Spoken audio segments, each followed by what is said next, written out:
Welcome to my YouTube channel. વિદ્યાર્થી મિત્રો, આજે આપણે ધોરણ 9 ચેપ્ટર નંબર 7 એનો સ્વાધ્યાય 7.1નો બીજો દાખલો જોઈશું. શું કીધું છે? જેમાં AD બરાબર BC. હવે આપેલું જ છે, આ AD બાજુ છે અને એને બરાબર કઈ છે? BC બાજુ. પછી કીધું છે ખૂણો DAB, એટલે આ ખૂણો થયો, અને ખૂણો CBA એટલે આખો ખૂણો થયો. એ બે સમાન હોય તેવા ચતુષ્કોણ ABCD છે.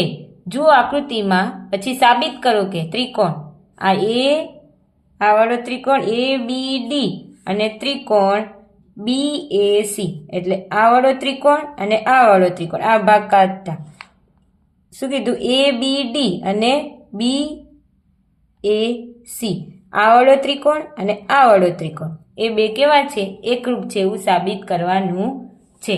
તો હવે આપણે અહીંયા પહેલા તો પક્ષ લખીએ.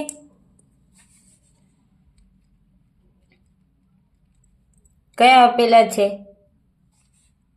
ત્રિકોણ AB,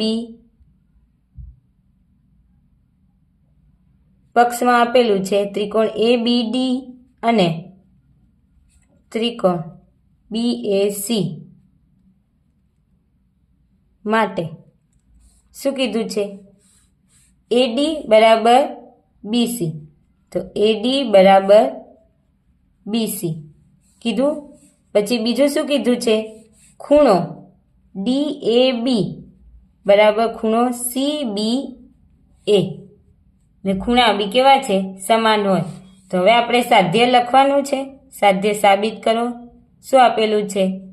ત્રિકોણ ABD એકરૂપ ત્રિકોણ BAC, આપણે સાધ્ય છે એટલે સાબિતી જોઈએ. તો લખવાનું ત્રિકોણ ABD અને ત્રિકોણ BAC માટે આપણે આપેલું જ છે. હવે આ ત્રિકોણ ABD અને BAC આપેલો છે ને, BAC આ વાળો ત્રિકોણ, આ વાળો ત્રિકોણ, એમાં આપણે આપેલું છે AD, આ AD બાજુ અને આ ત્રિકોણની BC બાજુ, આ ત્રિકોણની આ AD બાજુ અને આ ત્રિકોણની BC બાજુ સમાન છે. તો લખીએ AD બરાબર BC પક્ષ મુજબ, પક્ષમાં આપેલું જ છે. એવી રીતે જો એનો ખૂણો, આ ત્રિકોણનો આ ખૂણો થયો DAB, આ વાળો ખૂણો, તો ખૂણો DAB બરાબર ખૂણો CBA, એટલે આ વાળો ખૂણો, ખૂણો CBA એ બી પક્ષ મુજબ થયું. તો હવે જો તમે જોશો, બે બાજુ એક ખૂણો આવી ગયો, એક બાજુ આવી ગઈ. તો આ બે ત્રિકોણ છે, અહીંયા ત્રિકોણ લખેલા જ છે, ત્રિકોણ ABD અને BAC. આમાં જો તમને કઈ બાજુ સમાન દેખાય છે? અહીંયા AB છે, અહીંયા BA છે, તો આ બાજુ સમાન થઈ, AB બાજુ થાય ને બંને ત્રિકોણમાં. જો આ ત્રિકોણમાં બી AB બાજુ આવે છે અને આ ત્રિકોણમાં બી AB બાજુ આવે છે, દેખાય છે? તો એ સમાન થાય, એટલે AB બરાબર AB, સામાન્ય બાજુ. હવે જો આ શું થયો? બાજુ. આ શું થયો? ખૂણો. અને આ શું થયું? બાજુ. તો જો આ ત્રિકોણમાં બી સામાન્ય બાજુ, એટલે આ જો આ શું થઈ? બાજુ. પછી થયો આ ખૂણો અને આ શું થઈ? બાજુ, એટલે બા ખૂ બા. એવી રીતે આ બાજુ, આ ખૂણો અને આ બાજુ, એટલે બા ખૂ બા. સરસ થઈ ને? બાજુ, ખૂણો, બાજુ. તેથી અહીંયા લખવાનું, તેથી ત્રિકોણ ABD એકરૂપ ત્રિકોણ BAC કઈ શરત મુજબ? બા ખૂ બા મુજબ. કઈ શરત મુજબ? બા ખૂ બા મુજબ. હવે આ પહેલું હતું એ તો સાબિત થઈ ગયું.